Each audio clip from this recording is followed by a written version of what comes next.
നാളെ ഫെബ്രുവരി മാസം 17-ാം തീയതി തിങ്കളാഴ്ചയും തുടർന്നുള്ള ദിവസങ്ങളിലും അറിഞ്ഞിരിക്കേണ്ട പ്രധാനപ്പെട്ട വാർത്താ അറിയിപ്പുകളാണ് ഈ വീഡിയോയിലൂടെ ഷെയർ ചെയ്യുന്നത്. ആദ്യത്തെ പ്രധാന അറിയിപ്പ്, സംസ്ഥാന സർക്കാരിന്റെ ഏറ്റവും വലിയ സാമ്പത്തിക ധനസഹായമായ സാമൂഹ്യ സുരക്ഷാ ക്ഷേമനിധി പെൻഷൻ തുകയുടെ 2025 ഫെബ്രുവരി മാസത്തിലെ പെൻഷൻ വിതരണ നടപടിക്രമങ്ങൾ സംസ്ഥാന സർക്കാരിന്റെ ഭാഗത്തു നിന്നും ആരംഭിച്ചു. ബജറ്റിന് ശേഷമുള്ള ആദ്യ പെൻഷൻ വിതരണ നടപടിക്രമങ്ങൾ ആരംഭിക്കുന്നതിന്റെ ഭാഗമായി സംസ്ഥാന സർക്കാർ ബജറ്റിൽ പ്രഖ്യാപിച്ചതുപോലെ തദ്ദേശീയ തലത്തിൽ അനർഹരെ കണ്ടെത്തുന്നതിനായുള്ള വാർഡ് അടിസ്ഥാനമാക്കിയുള്ള സോഷ്യൽ ഓഡിറ്റിംഗ് നടപടികളും സംസ്ഥാന സർക്കാരിന്റെ ഭാഗത്തു നിന്നും വിവിധ ജില്ലകളിൽ ആരംഭിച്ചു. ഇരുനില വീടും എസിയും റിമോട്ട് ഗേറ്റും വാഹനവും ഉൾപ്പെടെ വൻ സാമ്പത്തിക ശേഷിയുള്ളവരും ജില്ലകളിൽ സാമൂഹ്യ സുരക്ഷാ പെൻഷൻ വാങ്ങുന്നതായി ഫിനാൻഷ്യൽ ഇൻസ്പെക്ടർ സ്ക്വാഡ് നടത്തിയ പരിശോധനയിൽ കണ്ടെത്തിയിട്ടുണ്ട്. പുതിയ സാമ്പത്തിക വർഷം ആരംഭിക്കുന്നത് മുതൽ പെൻഷൻ വിതരണത്തിൽ വലിയ മാറ്റങ്ങൾ ഉണ്ടാകുമെന്ന് സംസ്ഥാന സർക്കാർ ബജറ്റിൽ പ്രഖ്യാപിച്ചിരുന്നു. പെൻഷൻ കുടിശ്ശികയടക്കം പുതിയ സാമ്പത്തിക വർഷം മുതൽ വിതരണം ചെയ്യുമ്പോൾ വലിയൊരു വിഭാഗം അനർഹർ പെൻഷൻ പട്ടികയിൽ നിന്നും പുറത്താക്കപ്പെടും. 20-ന് ശേഷം ഫെബ്രുവരി മാസത്തിലെ പെൻഷൻ വിതരണം ആരംഭിക്കുമ്പോൾ കേന്ദ്ര സംസ്ഥാന ആനുകൂല്യങ്ങൾ കൈപ്പറ്റുന്ന ഗുണഭോക്താക്കൾക്ക്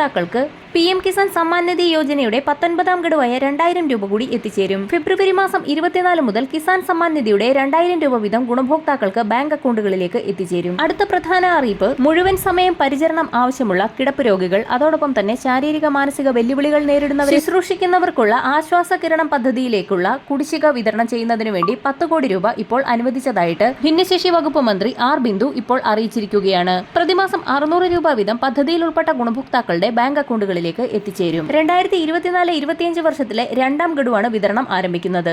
അടുത്ത പ്രധാന അറിയിപ്പ്, കാലങ്ങളോളമായി കുടിശ്ശികയായിരിക്കുന്ന നിർമ്മാണ തൊഴിലാളി മേഖലകളിലെ ഗുണഭോക്താക്കൾക്ക് ക്ഷേമനിധി ബോർഡുകൾ വഴി ലഭിക്കേണ്ട പെൻഷൻ, ഇതോടൊപ്പം തന്നെ അവരുടെ അംശാദായം ഉൾപ്പെടെയുള്ള കാര്യങ്ങളാണെങ്കിൽ പോലും അതിന്റെ വിഹിതം പോലും നിലവിൽ ലഭിക്കാത്തൊരു സാഹചര്യമാണുള്ളത്. വലിയൊരു പ്രതിഷേധത്തിനാണ് ഇതിപ്പോൾ ഇടയാക്കിയിരിക്കുന്നത്.